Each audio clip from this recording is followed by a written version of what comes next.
അഗ്നിബാധയുണ്ടായ മൂന്നാർ ഗ്രാമപഞ്ചായത്തിന്റെ നല്ലതണ്ണി കല്ലാറിലുള്ള മാലിന്യ സംസ്കരണ plant Devikulam sub collector VM Arya സന്ദർശിച്ചു. തെളിവുകളുടെ അടിസ്ഥാനത്തിൽ മാത്രമേ തീപിടുത്തത്തിന്റെ യഥാർത്ഥ കാരണമെന്തെന്നതിൽ വ്യക്തത വരുത്താനാകൂവെന്നും ഇതിനായുള്ള ശ്രമങ്ങൾ നടക്കുന്നതായും സബ് കളക്ടർ പറഞ്ഞു.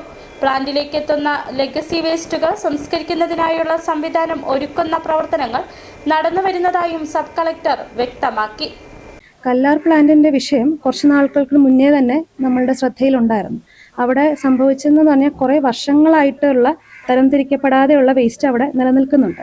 അതിന് പഞ്ചായത്ത് പുതിയതായിട്ട് പദ്ധതി വെച്ച് ബയോ മൈനിങ്ങിനുള്ള ഒരു വലിയ പ്രോജക്റ്റ് അവിടെ സ്റ്റാർട്ട് ചെയ്തിട്ടുണ്ട്.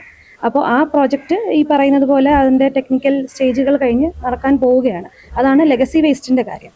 പിന്നെ തീ പിടിക്കുന്നത് ഇതിന് മുന്നേ പലതവണ സാമൂഹ്യ വിരുദ്ധർ തീയിട്ട് അവിടെ അത് തടയാനായിട്ട് CCTV ക്യാമറകൾ സ്ഥാപിച്ചിരുന്നു. കഴിഞ്ഞ കുറച്ചു നാൾ മുന്നേ ഇത്തരത്തിലൊരു സംഭവം ഉണ്ടായപ്പോൾ പഞ്ചായത്ത് അത് കണ്ടെത്തി അവർക്ക് 50,000 രൂപ പിഴ ചുമത്തിയിരുന്നു.